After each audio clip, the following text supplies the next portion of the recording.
normalizing the conversation, the mental wellness conversation. Because I think most of the time, we overwhelm people when you talk about, parental attachment, coping tools. It's an overwhelming subject on its own. But the biggest issue about mental wellness is the stigma, the fact that people are not yet comfortable with talking about these uncomfortable conversations, having them with their partners, their parents, their kids. We're not comfortable with vulnerability yet. So what we try to do is to normalize the conversation by making it like a day-to-day thing, like checking in on somebody. How are you really feeling? Or having that conversation that was really difficult to tell somebody that, you know what, you upset me today, and these are the reasons why. I feel what you said to me was inappropriate.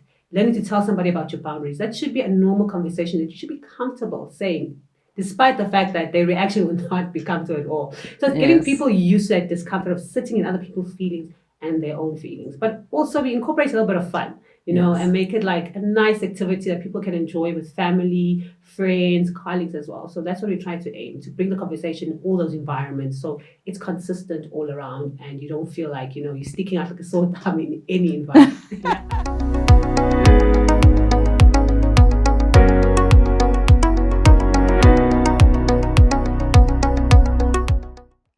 Good day and welcome to another session of Women in Leadership with V. Women in Leadership with V is brought to you by Diversity SA.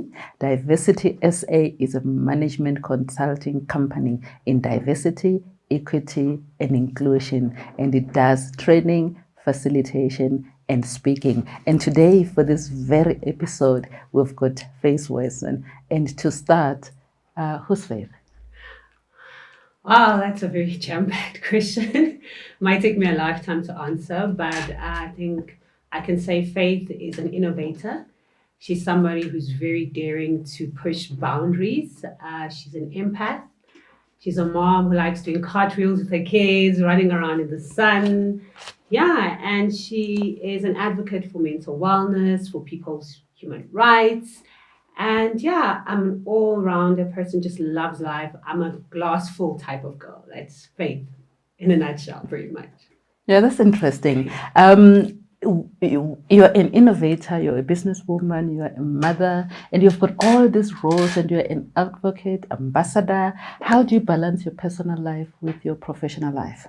I'll let you know when I get there. I'm kidding.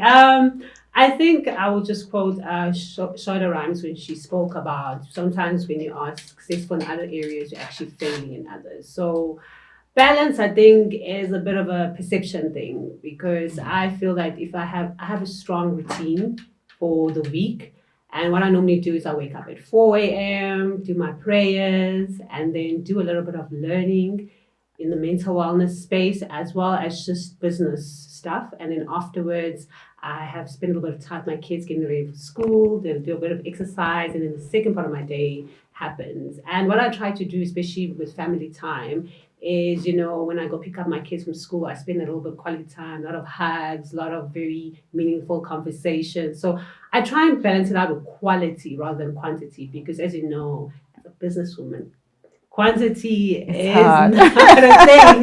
Time is, is a valuable resource that you are continuously depleting all the time in business. So you have to focus on quality, and that's what I try to do as a balance. Okay, but I'm sure you've learned a few tricks as a mental health advocate. But one thing I've realized is that during COVID lockdown, a lot of cases, or there was an increase in terms of mental health challenges. Was that your experience as well?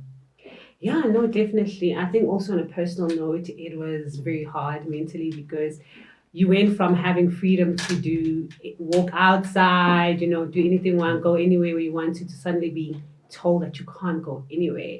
All those little things that we took for granted, you just go breathe fresh air, suddenly we couldn't have it, and no one could tell us when we could have it. So it was a very traumatic experience for me, the kids, and for everybody to live inside your house 24 hours, 7 days a week with everybody, and getting to face yourself every day and everybody else, and really just struggling to keep everybody calm and yourself calm. It was a very difficult time, I must admit. Okay.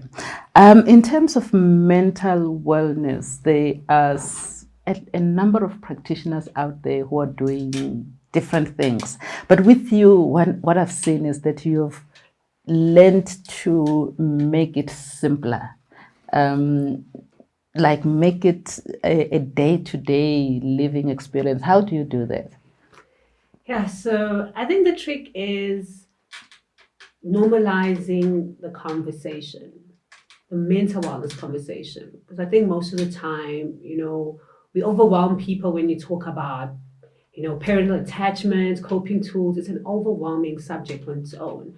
But the biggest issue about mental wellness is the stigma. The fact that people are not yet comfortable with talking about these uncomfortable conversations, having them with their partners, their parents, their kids. We're not comfortable with vulnerability yet. So what we try to do is to normalize the conversation by making it like a day-to-day thing, like checking in on somebody. How are you really feeling? Or having that conversation that was really difficult to tell somebody that, you know what, you upset me today, and these are the reasons why. I feel what you said to me was inappropriate. Learning to tell somebody about your boundaries. That should be a normal conversation that you should be comfortable saying, despite the fact that their reaction will not be comfortable at all. So it's getting people used to that discomfort of sitting in other people's feelings and their own feelings. But also we incorporate a little bit of fun, and make it like a nice activity that people can enjoy with family, friends, colleagues as well. So that's what we try to aim, to bring the conversation in all those environments so it's consistent all around and you don't feel like, you're sticking out like a sore thumb in any environment. Yeah, that's interesting. Talking about activity and fun and normalizing it, you have introduced a game, a card game. Yes. How does it work? How does it help to normalize these conversations, especially if we look at families, parents and their kids? How do you use it? Okay, so these card games come in little small decks that focus on specific topics like self-development, relationship building blocks, coping tools, thoughts, and emotions. So these cards are brightly colored, and the language is very simple. It's day-to-day language that's common to everybody. And we also use universal languages like music, comedy, dancing, which goes across all ages. So everybody gets to understand what we're talking about. And what we do is that with each deck of cards, there are subtopics. So you can choose to either play a specific subtopic like self-love. It comes with a cluster of questions just specifically for that, and a practical activity and a 30-day challenge. So you can play just those cards, about 3 or 4 cards per mini game within a bigger game that you can do with family and friends. And there's music incorporated as well, like I said, in all of the activities. So you have fun, you have snacks, you have drinks, you can sit on the carpet, you can have a little chat outside in the sun. So the setting is always relaxed because we want people to actually enjoy the experience of bonding. Because when we bond, we release oxytocin, which is a bonding hormone. It then allows us to be vulnerable because we feel safe in the space. And that's what we're trying to do. Oh, wow. And that is where it helps with mental wellness because people want to feel safe emotionally. So they can actually pour out what is wrong, and then we lean in with support. And also we get comfortable hearing people's feelings. I keep bringing that up because there's a lot of discomfort and somebody starts crying, everybody panics, like, how do you make the stop? Where's the stop button? But we need to sit down and actually allow people to pour all of this out and cry because it's therapeutic for them to cry. Because all that repressed emotion has to come out and all that energy has to be poured out so that the person can feel like, their soul, their spirit is cleansed and they can rebirth a new solution or find a way to move forward. And it's just about being there to support them in that space when that happens. Okay. Is it a team game or an individual game? We started the game as a collective because I believe in collective mental wellness. I believe that, developing yourself or helping yourself to be mentally well is good, but if you don't do it for your relationships as well, you find like you're dragging people with you, or when you've done the healing, you start getting very frustrated with people who are not there. So it's very important to take this journey with other people so that your environments, because you're still going to stay in those environments, you're still going to be in your same home, you're still going to go to work. So it's best to make sure that everybody is on the same page, to standardize mental wellness, to standardize healing so that everybody's part of the journey and they get to do their own individual work within the journey. But at least it's a safe space where we can all actually start having a better quality of life and doing the work together. Okay. Now that you're talking about that, I'm thinking about young people, that they they're going through a lot. They're struggling with a lot. There is internet, there's this, Instagram, their friends, competition, instant gratification. How do you help young people cope with mental health? Okay, so with young people, we apply the strategy of just creating a space where they can vent and start thinking about these life issues, these social issues that they are experiencing. But more importantly, we want them to understand that this is not the end of life. You know, life is still unfolding. They're just at a certain phase in their lives. So we help them design the life that they want and also give them coping tools on how to manage these social issues and build resilience because being a teenager and being young is all about building resilience for later on because you're still going to meet those similar social issues as an adult. So right now it's the practice run pretty much, you know, peer pressure, you get it later on, relationship issues, you'll get them later on, but now is the test run to see how strong you can build yourself from within and also getting to know yourself because that's part of the journey of being a young person. It's getting to know who you are, what your values are, and what boundaries are important to you. So we are building that mental toughness muscle. Now I know it's cruel to say that and it's terrible, Yes. but it will serve them better later on because they would have understood what we failed to understand when we were younger. That, you know, this is the opportunity for us to build the people that we want to become later on. Now we're doing it backwards and it's very painful, as you can imagine. Okay. So, what would you say to a young woman who aspire to be where you are right now? I'd say be brave. Because when you go out in the world, you know, not many people are going to be for you. A lot of doors are going to close in your face. You're going to have to work hard. And sometimes you're going to walk into a room and feel unwelcomed. You have to be brave. You have to every day to get up and show up. Even when you don't see the money coming in, even when people are not returning your emails, you still need to show up. And more importantly, have resilience. Being an entrepreneur is very hard on its own. And you know what? The journey it has ups and downs, and you need to understand that quitting shouldn't be your first option when it gets hard. It's all about just, like I said, getting up and showing up, and eventually you'll reap the rewards of that. Yeah. I'm looking at the card game and I'm thinking about myself as an African person and the conversations that we don't really have with our parents. How is your experience in terms of parents playing the game and being vulnerable with their own children in terms of mental wellness or every aspect of life? Well, I can tell you from experience, they run. They literally run from that parents. They'd rather just help fix their kids and not do it as a joint thing. But they are coming around because they are starting to realize that they might have played a part in where their kids are, you know, mentally. But it is a difficult conversation to have because in my personal experience again with my mom, we still struggle to have that conversation, even though I'm not blaming her or pointing fingers, but rather trying to make her understand my own choices I've made in my life and how she played a role in that. And for her, it's very difficult to get that feedback because she sees it as a personal attack. So the conversations are always just a little bit shaky, but she is trying to get there. She is trying to, you know, build that bridge of compassion and understanding and trying to make things right now that we are adults. So with parents of young kids as well, it's a very difficult thing because they have to actually watch, you know, their mistakes unfolding in front of them. They have to admit that they've made mistakes and that maybe they are also lacking something due to generational trauma cycles. And for a person to admit that, that means they have to look within themselves and also start actually looking at themselves and taking their own lives apart to see what went wrong, how can they fix it so they can fix this relationship. And like I said, as an adult, it's a very hard thing to do the emotional work because you've had years of that and there's a lot of repressed emotions that you need to open up and start feeling again. I can just imagine. What are the 2 lessons that you've learned from life so far? Saying no is okay.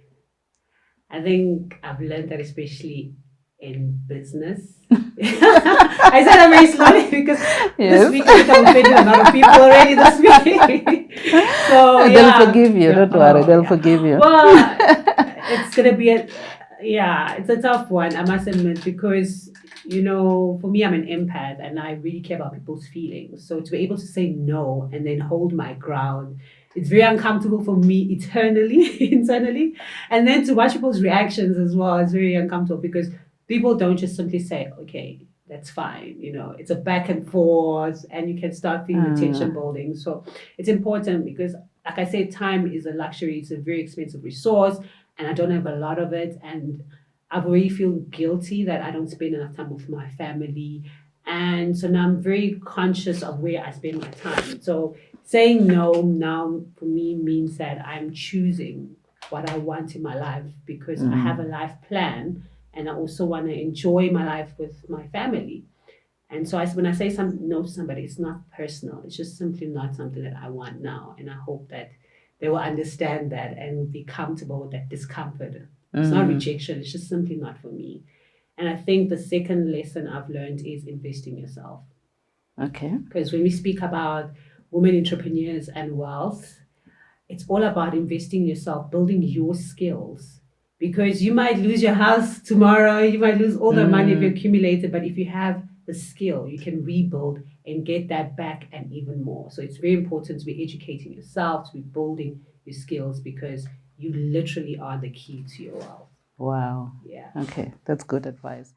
Faith has introduced a card game that makes mental illness or mental wellness easier to discuss. So today we're going to try and take the time and play the game. I've got, if you can look here, we've got different colors and different themes. We've got relationships, we've got relationship building blocks. I've got my black box and I have forgiveness card. I think I'm gonna play the forgiveness card. And you take the card. This is the forgiveness, and this is the black from my black box. It's like this, and it talks about jealousy, which is in families, it also happens a lot. And we also have relationship building. And here we've got an icebreaker. So we start with the icebreaker. So I'm going to start with the forgiveness and read a question. How does not forgiving others or yourself affect your health? And that is the question. Is that for me? It is for you. It's unusual. I'm usually on the other side of these cards. Of asking.